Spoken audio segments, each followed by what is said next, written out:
And then I was there with him, and it was like every day, not a meltdown. Like, I don't want Bro, to he sound struggled, disrespectful, but Yeah. like, let's change clamps. And I'm like, dude, why? I met a gypsy. You like the training? Yeah, I do. Okay. That's like, if I had to choose one thing I miss from being a professional racer, it's like just the day-to-day grind, dig. That's me. It's where the money's made for me. Well, I mean, that's where the money's made for everyone. Yeah, And that's well- probably why you made a lot of money. Yeah. I mean, I just got to a point where training was my everyday. It was exactly how I knew if I did the work and I did use, my performance plans and systems, that was I was gonna win on the weekend, or be where I needed to be. And I think Alden helped me with that a lot. I did a lot of extra work before I went there. Like, I was surgy, I would say. Like, I would do insane, like 340s in a day, and then take 3 days off, And then when I went there, it was like that you don't have to do all that, but you just have to do this steady, And I think that was a huge piece for me. And also, like, being around Dunge, I feel like I had this idea that once you get to a certain level, it gets easy. And then I was there with him, and it was like every day, not a meltdown. Like, I don't want to sound disrespectful, but like, let's change clamps. And I'm like, dude, why? And like, he was genuinely spun most days at some point during the day. Like, just wasn't good. Then he'd show up on the weekend and win a championship, And it's like, I don't understand that. But it was very eye-opening and almost gratifying for me that, like, everybody has these struggles. Like, you just haven't been around the right people, or like people that were winning enough that while they struggled. Yeah, while they were having the same exact doubts and anxieties that you have. Mm-hmm. And that was a huge piece for me. I think that there's a thing that there's a certain level of anxiety that I think that you need. Some people need. Yeah. To take things seriously in a way, or you know what I mean? Like, a lot of people do their best work when they feel backed in a corner. Yeah. They feel stressed. They it really like keeps them engaged in a sense. Yeah. And I feel like some people can't, like Caroli was in here and he was just like, I never had a training program. If I wanted to go running at 1 a.m, I went running at 1 a.m. Yeah. If I wanted to go on the boat, some people just can't feel like they're prepared without stressing. Yeah. And Yeah, I definitely, I've had struggles with anxiety kind of my whole life, I would say. A lot worse after my Club MX experience, which we can kind of get into. But the going to Alden's was kind of a clean slate for me. It was a feeling that I had never had before, where nobody questioned what I was doing. Like, nobody was like, are you doing enough? Or why didn't you win this weekend? It was like, oh, he's there. He's doing what he's supposed to be doing. If he didn't win, it'll happen, And it was kind of a strange spot for me, because then it was like, okay, I don't have to worry about training anymore. I don't have to worry about these people questioning what I'm doing. What else can I do? Like, how else can I kind of strip this back and put all my brain power towards riding? Because Supercross, like, was hard for me. Like, I was good at it, but like winning at it, maybe not, But I was able to, like, really strip my life back to where all I had to do every day was wake up, sit on the spin bike, go to the track, come home, take a nap, eat dinner, go to sleep. And, like, my wife handled everything. My practice mechanic handled everything. My mom was in the motorhome.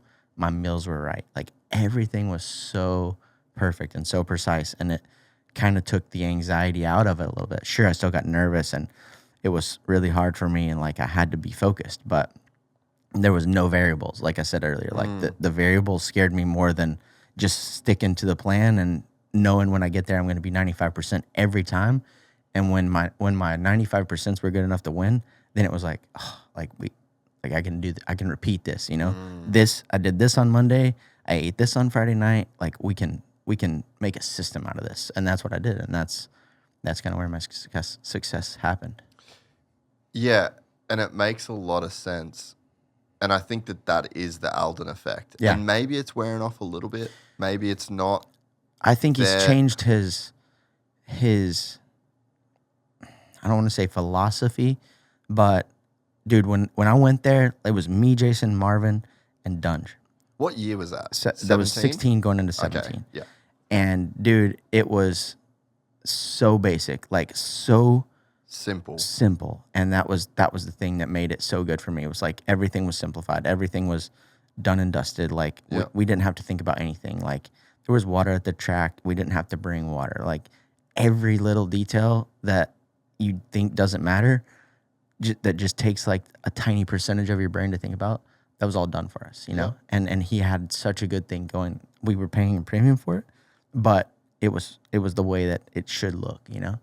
And now there's just a lot of people there, and I think it's just kind of loosened up a little bit. Like then we would weigh in every Tuesday and Thursday, which I always struggled with. Like that was my biggest struggle for my whole career. But I think that's just a genetic thing, though, right? Yeah. Like you're a short dude, stocky, I like muscular. to eat for sure. There's no questions about that. But I mean, even if you ate, perfect. Like it would still be difficult. it was hard. I think. Yeah, it was I'm hard. the opposite. Yeah, you know, and I think it's just it's body composition, it's genetics, it's metabolism for sure.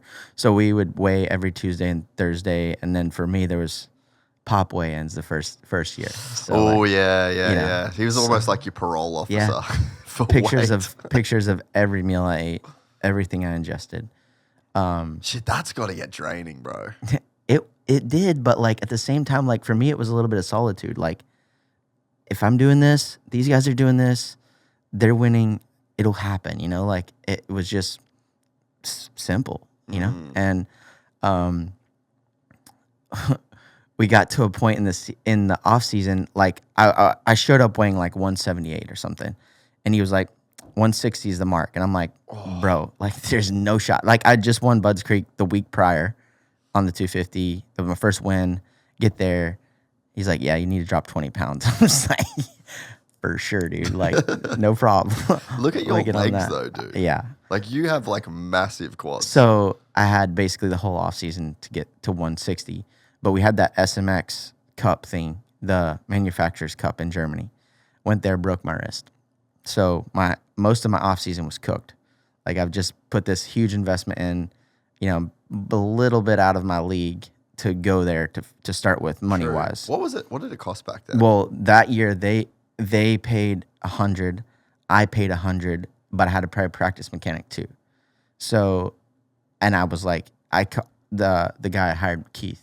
He was Kenny's mechanic before. And I was like, look, dude, I can pay you like $3,000 a month. I hope. Yeah. You know, give me 2 months and like we go racing, like I'll hook you up. And actually, like by the end of the season, he called me. He was like, that's enough. Like you've paid me enough, you know, because I did good and he was making money. But so I bought a house, went all in, you know. I like my wife was like, if we're going to do it, like let's just no plan B, make plan A work, right? So broke my wrist. What a legend. Yeah, she's a whole nother podcast probably, really, if I'm honest. But broke my wrist end of October, I think it was. So scaphoid surgery, full deal, like just the worst. Peak anxiety right off the bat, right? So you committed all this money. Yeah. Committed it all in. Yeah, and you're like, you know, this is the break. Yeah, this cannot go wrong. Yeah. And sure, right off the bat, broken wrist. But I legit did not eat for like a long time, like 1 meal a day, like 1 chicken breast and 3 broccoli florets, you know, like tight. That's a lot. Taking laxative, like on the daily. Yes, bro. Honestly. And got to like 163 or something, and he was like, "Yeah, that'll do." Like, yeah, like thank God. But like, I started weighing. They were like, "Why are you taking your clothes off?" And I'm like, "Cause I need everything." I'm in the bathroom, like pressing to pee, spitting in the toilet. Like I need all I can get right now, you know. And yeah, dude, that was the hardest part for me. Was just making weight. If I could have eaten what I wanted and done it, like it would have been no problem. Because technically, I had been doing probably more work. So was he right? Yeah, I mean, I won, right?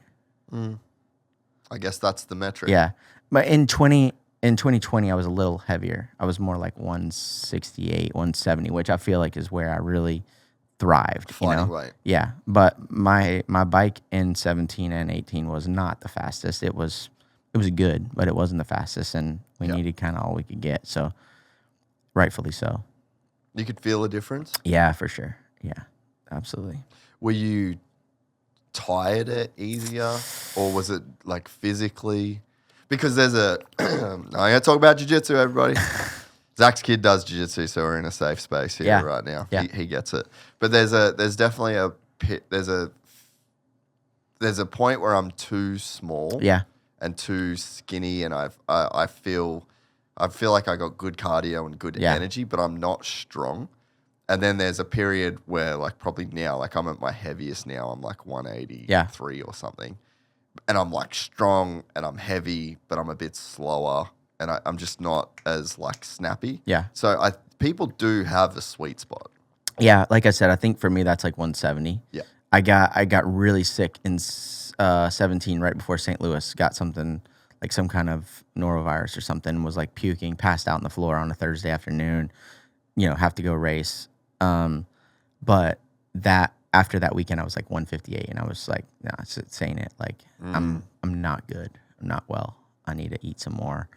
And even like outdoors, he kind of let me fluff up a little bit to like 165 or whatever. But it was still hard, Still like kind of on a Thursday, you're like spitting out water. You're like holding in your mouth and not chugging, Dude.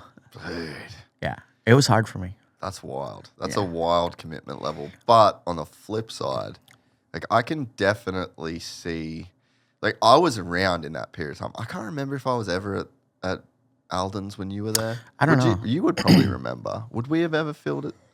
I wasn't there through that time. I think the last time I was at Alden's was War Machines. Yeah. Well, you would have been there then. No, with AC?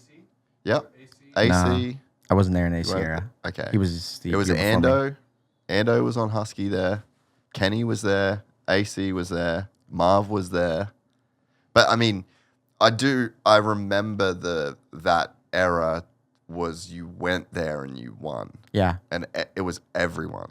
And it was whether or not it was the program or it was the right riders and the right time. We had incredible synergy all through my time there until sort of the end. But the first year, like we were all in, like all four of us. We didn't scamp. Nobody was playing games. Like we went out, we did the freaking work. They hated each other, probably realistically, but they all knew that they were getting better, and they all knew that depending on the start, one of them was gonna win or be on the podium every weekend, and it was true. And it was awesome, honestly.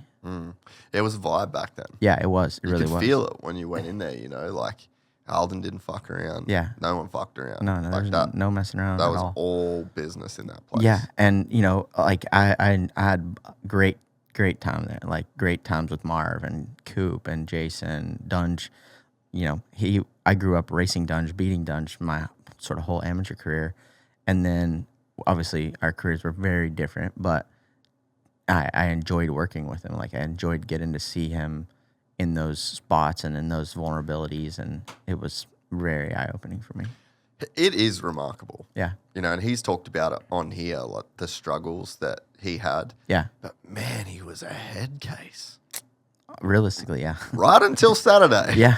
And then the main event on Saturday. And then he but literally like off the podium out. And it was like straight back into chaos. Crazy. Yeah. I remember you weren't at this. We did a shoot for Suzuki at Carmichael's. And this is, I think he was on KTM, but he was at Carmichael's, and Big Rick was his practice bike mechanic. Yeah. And he came in and asked for 1 mil of SAG. Yeah, that was normal. And Ricky, changing clickers for the starts. Bro. Seen it happen. For just start practice. Yeah. Rebound for starts to see if it tracked better. Like just, a lot, dude. And that's probably too much at that point. It's too far. Yeah. But yeah, dude, Ricky lit him up. Really? For one, it was like just his 1 mil warm-up. sag. That's, I'm not going to say it's not realistic. It does something. Yeah, but, 100%. I mean, for what you're doing, Yeah. like just go grind it out. You know, there's so many people that just wouldn't even know what a millisag did. You know, like Porcel or there's probably some guys that just they were so natural and so and they just I did like, that whatever. episode of Seat Time. It's another podcast like 3 years ago when I was doing off road, and I talked about torque specs, and people went mental. Like, you can't feel this. Like, these people are stupid. I'm like, every one of your heroes believes this stuff. Like it's not. They know these things. Yeah, that you can feel. Oh yeah. Yeah. Like, I think what people were going crazy about was, like I said, when Dave would build a new bike, he would take everything back like 5 Newton meters until like 30 minutes or an hour had passed, and we had like a break-in period, and then he would kind of start to tighten them back up, and people were like, what? This dude's an idiot. You just finished watching a clip from the full 3-hour podcast. You're on our Clips channel. The full podcast live on the Gypsy Tales podcast channel. It's linked right here. Go over to that channel, give us a like, give us a subscribe, and make sure you never miss a full episode of the Gypsy Tales podcast. If you don't want to watch it on YouTube, you want to watch it on the go, you can also head to our iTunes or Spotify to get the full 3-hour podcast in audio format. I met a gypsy.